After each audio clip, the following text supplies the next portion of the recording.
One of the funniest things that people think when you're born in a Christian household, having a dad who's a pastor's son, a grandfather who's a pastor for many years, is that they think you're holier than thou, but it was actually the opposite. Being a young dude, I was struggling with so many issues, looking for acceptance in the wrong places. And I think I had the number one thing for me at that time in my life was to become a football star. I was in the hood, I was in Alapata, I played street ball, and I said, yo, I'm gonna make it in high school. That's gonna be my meal ticket to get out of the hood. And I remember that, like a lot of people, I just based everything around that. But at the same time, I was horribly wrong with the way that I was taking care of my body, and I wasn't doing good. I was eating a lot of fried food, a lot of stuff I shouldn't have been drinking, and it was a bad combination for me to start getting really bad headaches, my blood pressure skyrocket, playing football, lifting weights. The combination of all those three things together led to a situation where later I would find out that my kidneys were shut down, and the fight for my kidneys and to start dialysis began. Dialysis is a time-consuming thing. For 10 years, I would go to a unit and for 3.5 hours, depend on a machine to give me life. And if you're not ready for that, it can be a real depressing thing.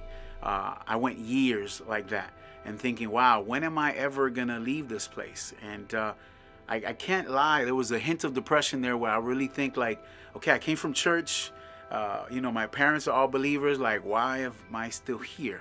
And I remember that one day, God did something really powerful for me. And God really spoke to me and said, look, it's time to move. Like, people are dying to your right, to your left.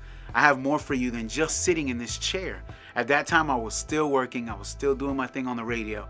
And I remember that God instilled that hope to do more and get ready to either get me a new body in heaven, get me a new kidney in heaven when I be with him, or I was going to get a kidney transplant. The most powerful thing about that was that day, something was instilled in me, which is called hope, that changed my life forever.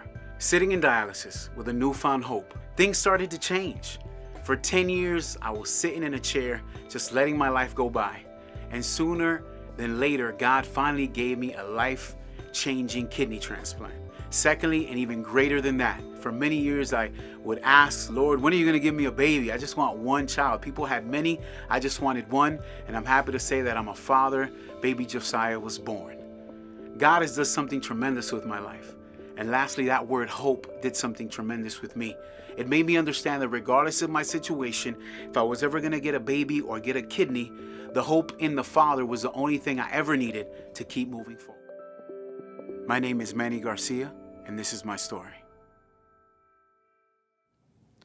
All you have to do is look around you and see that this world is broken and it needs to be fixed. It isn't great the way it is. But the good news is that it won't be like this forever. God has promised to make everything new. We'll even get to have new bodies that'll work the way they're supposed to. No more disease, no more sadness, no more crime.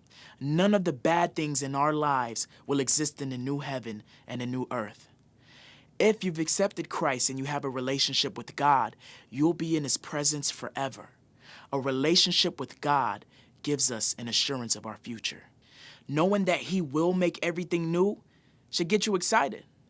No matter what's going on in your life or how bad it gets, there will one day be a new earth that will have no hint of sin. Can you imagine that? Being in the presence of God who is holy and good? So how can knowing that make a struggle in your life easier today?